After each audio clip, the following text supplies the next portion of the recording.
നിനക്ക് നേർക്ക് നേരെ ശബ്ദിക്കാനോ ഇപ്പം ഞാൻ പിന്നെ എന്തുവാടാ ചെയ്യുന്നത്? ബബ്ബാണോ പറയുന്നേ?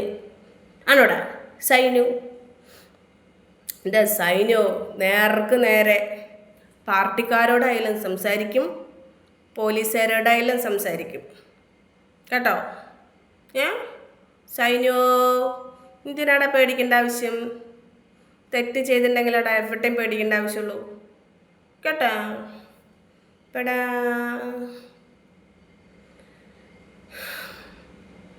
തെറിത്തത്ത എന്തുവാട്ടി? എന്തുവാ മോളെ നിൻ്റെ പ്രശ്നം? ഒരുപാട് പ്രശ്നമുണ്ടടാ മോനെ. സമീര നീയെങ്കിലും ചോദിച്ചല്ലോടാ, ഒരാളെങ്കിലും എന്തുവാ മോളെ നിൻ്റെ പ്രശ്നം എന്ന് ചോദിക്കണ്ടായല്ലോ. അയ്യോ വേണ്ട. നിങ്ങളാണോ പെണ്ണാണോ നീ എനിക്ക് ഇഷ്ടമുള്ളത് വിചാരിക്കണം കേട്ടോ. നിൻ്റെ ചുണ്ടു കണ്ടാലറിയാം നിൻ്റെ കൂയി വലുതാണെന്ന്. ആഹാ അബ്ദുൽ ലത്തീഫ്. അതെന്തുവാടാ കൂയി? എനിക്ക് മനസ്സിലായില്ലടാ കൂയി എന്ന് പറഞ്ഞ്. ഞാൻ പാലക്കാട് ജില്ലടാ, എനിക്ക് അങ്ങനെ പറഞ്ഞാലൊന്നും എനിക്കറിയില്ല. കൂയി എന്ന് പറഞ്ഞാൽ നീ എന്താ ഉദ്ദേശിച്ചേ? അവിടെ ഒരു ഉണ്ടാ ചേർത്തുള്ള വാക്കാണോ? പറ, എന്നിട്ട് മറുപടി തരാടാ. നീ കറക്റ്റാക്കി എഴുതിയിട് കേട്ടോ. എനിക്ക് അങ്ങനെയൊന്നും പറഞ്ഞാൽ അറിയില്ല നീ പറയുന്ന വാക്കൊന്നും. ഞാൻ പാലക്കാട് ജില്ല, പാലക്കാട്. അതുകൊണ്ട് എനിക്കറിയില്ല. നീ കറക്റ്റാക്കിയിട്ട് താഴെ ഒന്ന് കമൻറ്റ് ഇട്ടേ കൂയി എന്നാൽ എന്താന്ന്. ഇസ്ലാമിൽ ഇത് പറഞ്ഞിട്ടുണ്ടോ മോളെ?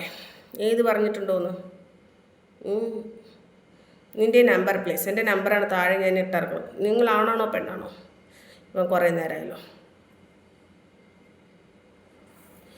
ഉസ്താദുമാർ വേറെ അവർ പുരുഷന്മാരാണ്, നിങ്ങളൊരു സ്ത്രീയാണ്, അതാദ്യം മനസ്സിലാക്കണം. ആഹാ സ്ത്രീക്ക് എന്താടാ? ആശുപത്രിയിൽ പോവുക, പ്രസവിക്കുക, വീട്ടിൽ വന്ന് കിടക്കുക, പിന്നെയും പ്രസവിക്കുക, ആശുപത്രിയിൽ പോവുക, ഇതാണോ ഉദ്ദേശിച്ചത് നീ?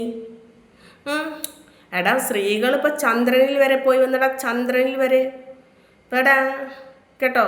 നീ നിൻ്റെ വീട്ടിലെ സ്ത്രീകളെ നീ അടിച്ചമർത്തിക്കോ കേട്ടോ.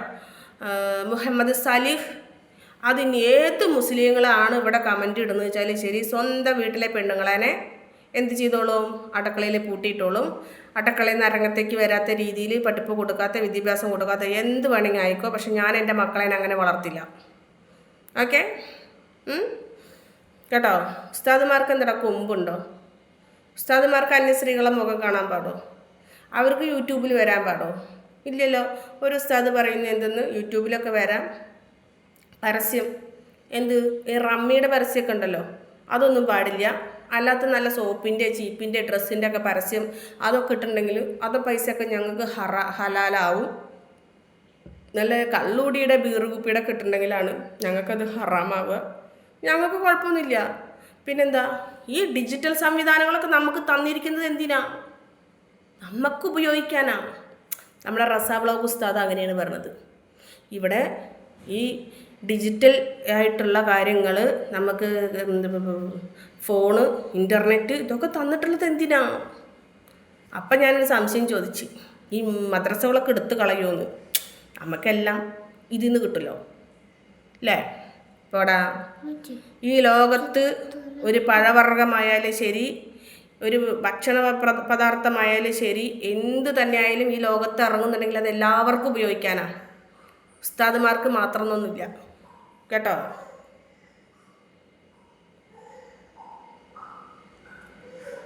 നല്ല മറുപടി ആയിക്കോട്ടെ. നിനക്ക് നേർക്ക് നേരെ ശബ്ദിക്കാതെ പറഞ്ഞില്ല. നീ എന്തിനാ ഈ ലൈവ് നടത്തുന്നത്? എന്താ ഉദ്ദേശിക്കുന്നത്?